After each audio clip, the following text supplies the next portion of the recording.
again, we are on top of page Dalet. We explain it. I just want to make sure that we do get this phenomenal point.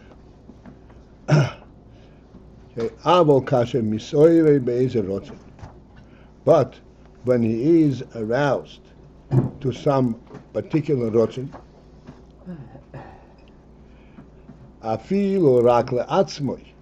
even if it were only internally to himself. Internally to himself, he's identified something that he is interested in.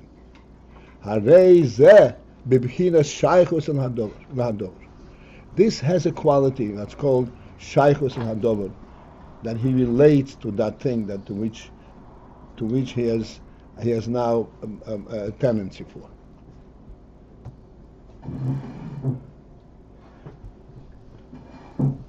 And so this b'chinas shaychus and hadover, I want that we should understand clearly what it means.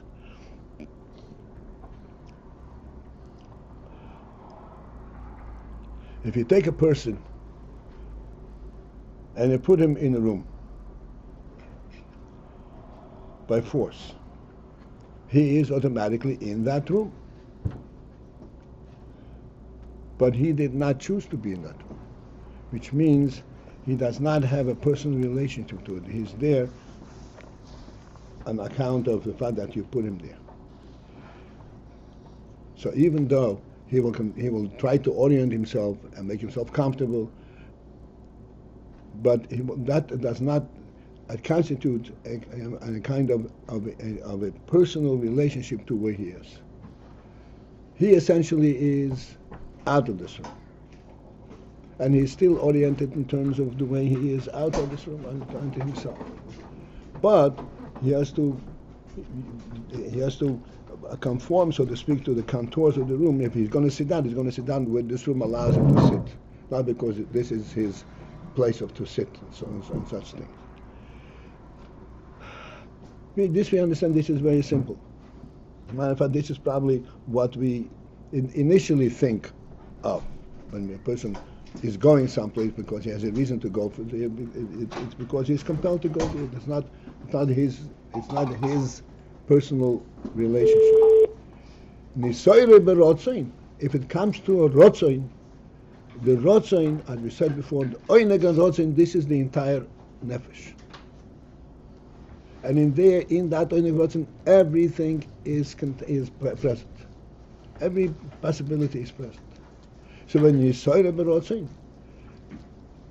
then that element in the ratzon has now surfaced, and therefore is identifying with this particular inyan.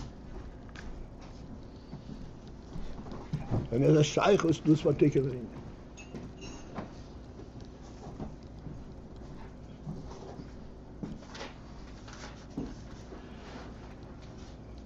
We have just for greater clarity into a tangible illustration. We have 613 mitzvahs. And there are therefore 613 different ways that we can engage and express our connection to the Mevash. There is the initial connection to the Mevash. Which includes everything. This is the primary thing. Then, as we proceed from that initial dedication, we identify various means by which we express it. As a matter of fact, this is very true, that there are people who are more geared, who are leaning towards the David of Tefillah, people who are geared towards Torah, people who are geared more towards Meiser, and so forth. And within mitzvahs itself, there is, the Gemara says there, and you know that there is, every person has a particular mitzvah that he has a particular leaning for. This is all drawn from the same source. Therefore, when he this is what he identifies with. This is his personal identity, even though he identified it, so to speak, on the outside. But it is his ratzon that identifies it, and therefore he has a personal relationship. That's when bechinas shaychus el hador. He has a personal connection to the singer. This is what they mean by the word bechinas shaychus el hador. That's what bechinas shaychus. He is there. What's mean by bechinas shaychus? That's why I always explain the word bechina is used to denote a very subtle principle. The fact that he is there, that's obvious. Bechinas shaychus means it goes deeper than the fact that he is there. It's a sensitivity that he has to this union.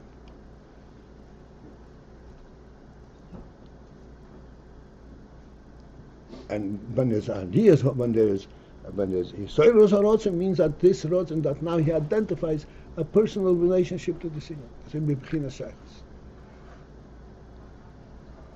Anytime a person does a mitzvah, he has shaychus to the mitzvah. But bechinas shaychus is a different meaning. That's what the Gemara said about that every mitzvah has a mitzvah which represents him more clearly than other mitzvahs, even though a person is obligated to do all mitzvahs.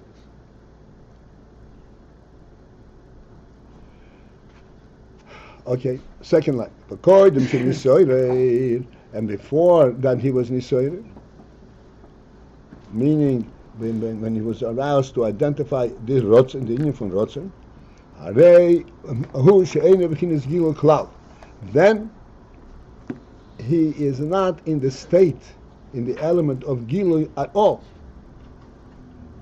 Which means, even though he has the ratzon, but ratzon, as we said, the ratzon is an essential presence. Ratzon does not express anything.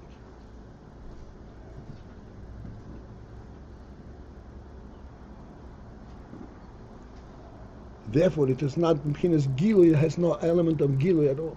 Even though the ratzon, so to speak, as we discussed, is functional. But it's functional not on a functional level. It's functional on an essential level.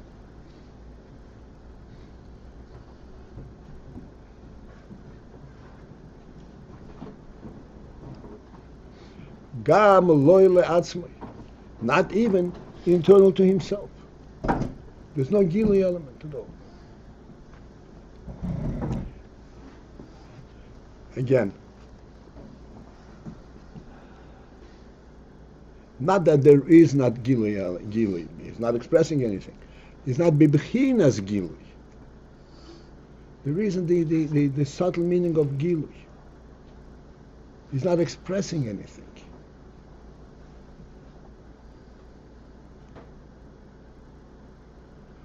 Like we gave him an example yesterday, we say from machshava.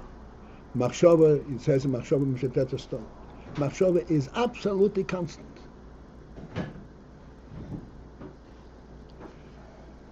That's like time is on a constant move. Is anybody conscious of it? Do you realize time is on a constant move?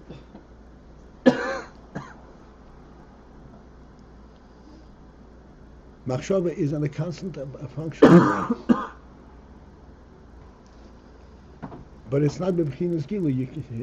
You can't stop ask yourself, what am I thinking about? Absolutely nothing. I don't know.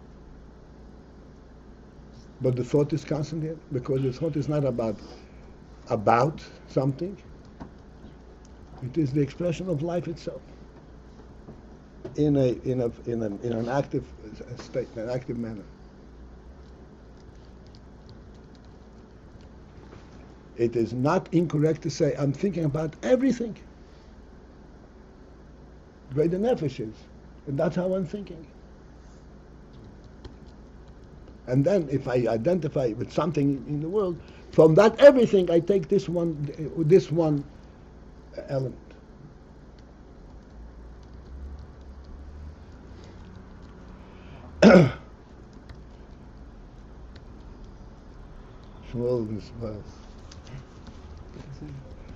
Huh? Rabbi, Yeah. I'm not quite getting, what would be the difference? We say here, bechinas gilui, we say, hu she'enei bigilui klal. Bigilui opposed to bechinas gilui. What are we trying to express by the bechinas gilui?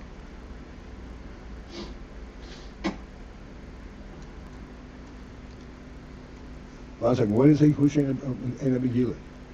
No, I'm saying we're stressing bechinas gila. I'm saying if we were to say just hu she'enei bigili klal as opposed to bechina, what do we? I'll explain. The word bechina in translation means test. And today we know very clearly what that means, because today you the doctors take a sample of your blood and they test for something. What do you have to test? Look at the blood.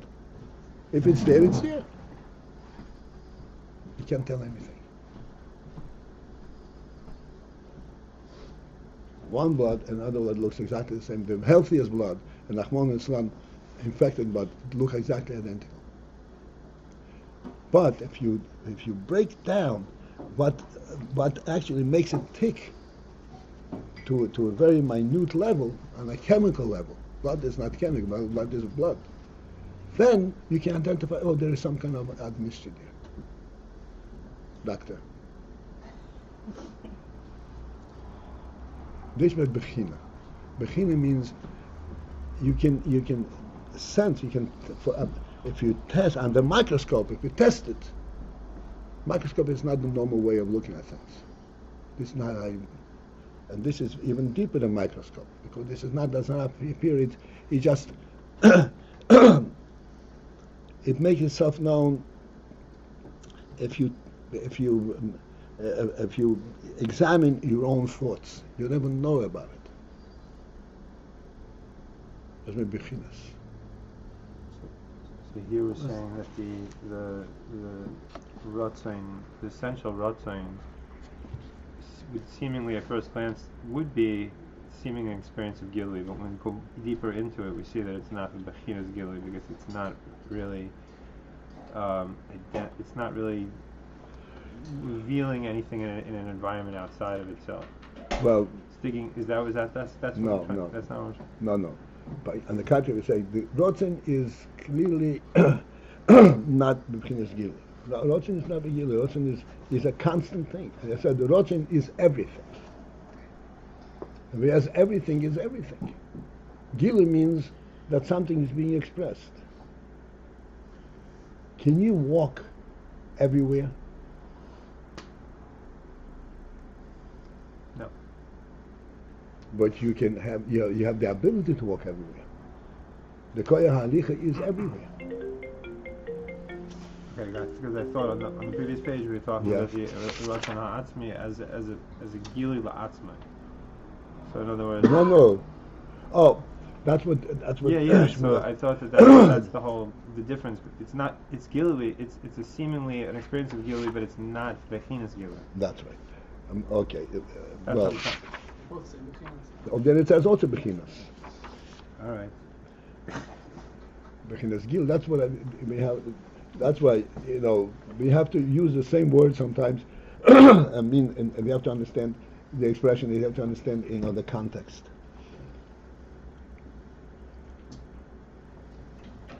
Ratzon, like I want everything, is a gil. But what is a gil of? It's not a gil of the ratzon. It's gil of the nefesh. Right. So that's not bechinas gilui. That's not bechinas gilui in terms of ratzon, in terms of making shaychus to anything.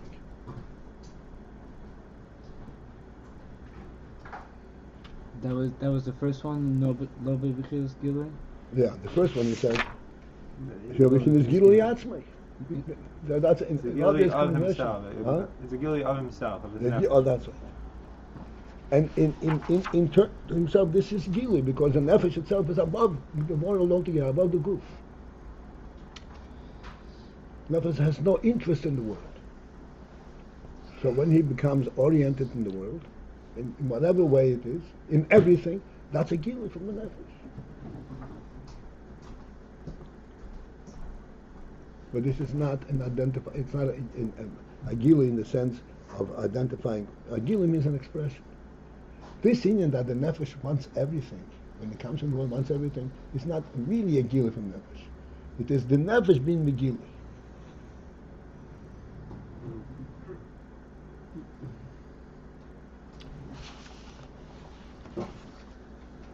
So we're saying there's no, although it might seem like a gili on a certain level, really, that's functional. It itself is not. It itself is not a gili. You speak in riddles. Again, what do you think? Even though it might be gili with regards to the nefesh, the person himself, still, in the true sense, it is not a gili. That's right. Why? Because wherever you look, you see the same person. You see the whole person. That's not a gili.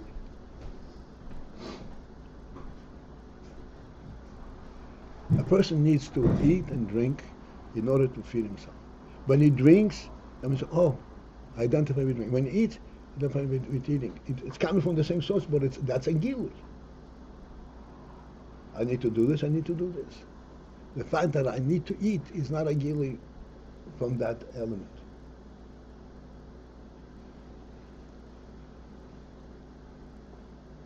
Okay. Okay, let's go on the third line from the top. So in our example, or one of our examples, how do we see the use of the word bechinas in terms of a test applied to the example? That just by observation you don't see it. Observation, that's it. I said many times. When a person walks, is it his feet are walking? Is his koyach ha'alicha that's walking, or he is walking? What is the correct way of putting it? He is walking. But the element of walking is not the gili.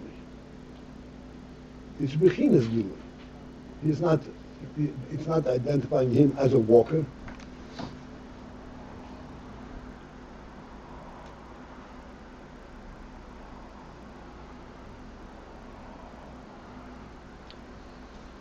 But bechinas.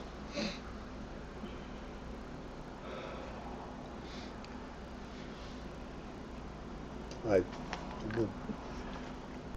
For further clarity, they'll have to defer it a little later.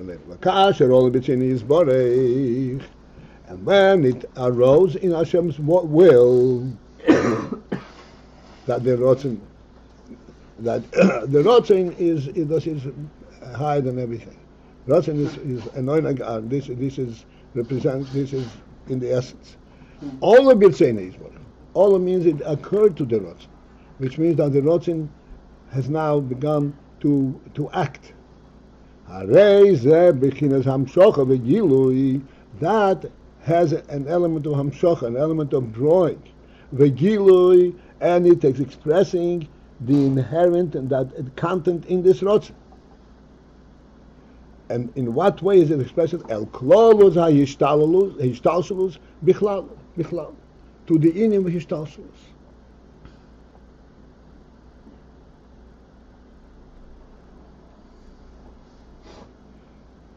Klolus ha'yishtalshelus bichlal.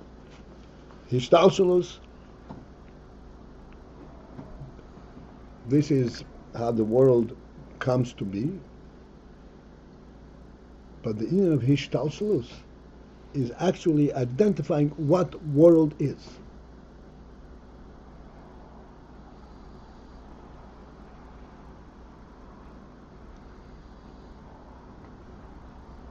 As we explain all the time, in your nefesh, in your human sense, in human conceptualization, a table does not consist of parts.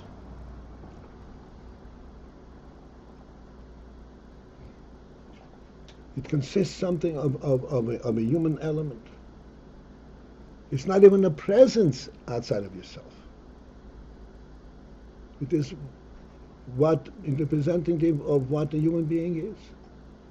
His self-respect, whatever how you already define it. Doesn't consist of part, doesn't consist of a presence. When he identifies and says, oh, I need a table, that already has an element of hishtalshelus. Why? Because how are you going to get a table? In order to have a table, you have to have a space to put it, and you have to have the material to build it with, and you build it piecemeal. You never replicate the table the way you have it in your nefesh. You identify it on a worldly level, and it consists of 4 legs and a board. And each leg has to be attached to the table in the bin shuli. That's called Hishtalshalos. In our world. So when there is all of your tzoynoi, so this is a hamshoka b'gilui akos ha'ishtalshalos b'chlal. This is a drawing to the mitzvoth. This is the principle, like I said before. He has a shaychus. He connected himself to hishtalshalos. Because he, from his perspective, is not complemented by hishtalshalos. He has it from the essential state. Oy or eleze oy on the prat.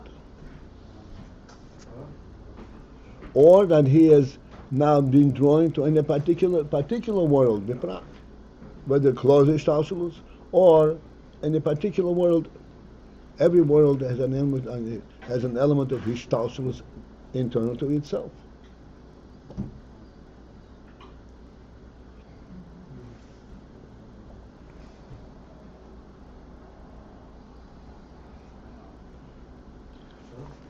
To translate these words, it won't take long. So we have machshava, dibur, and ma'isa in the human being.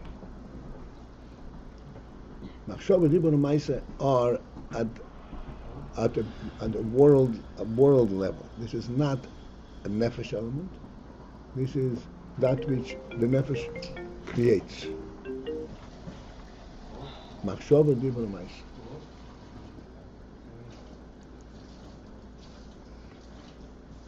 In order that there should be this machshava dibur ma'isa, he has to be nisoyer to the union of action overall.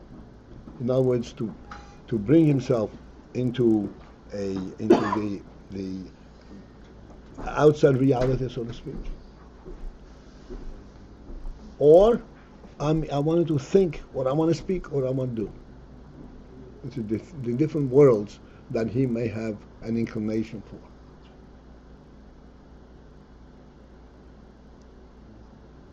In all instances, there is a particular drawing from the Etzem HaNefesh. Whether it is in general to be a participant, or be participating in a particular way. At the level of machshava, the level of ma'isa. Ratzon is talking about the specific ratzon, not the essential ratzon? No, not. All of it in the essential ratzon, there was an aliyah ratzon. That's his seirus. These his seirus could be on different levels. The primary thing is close, that in general that he is present. But even the close, that's a shaychus. That's a way of shaychus. That's right. That's a way of shaychus.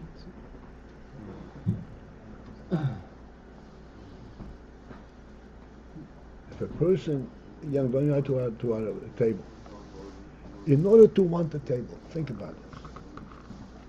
You have to want to be present in this room,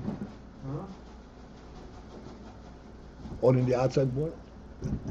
If you're internal to yourself, you don't need a table. You don't want a table. Wanting a table means I want to express my presence here. In what way? Whatever way. I'm going to eat, I'm going to learn, I'm going to dance, whatever it is. That's already a shaychus to hishtalshalos.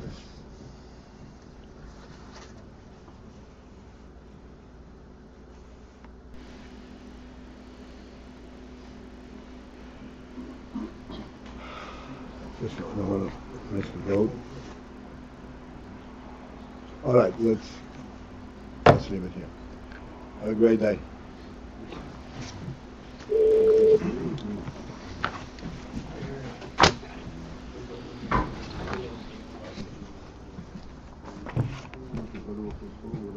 All of ratzon is the same thing as hisoros or ratzon? Yeah. Okay.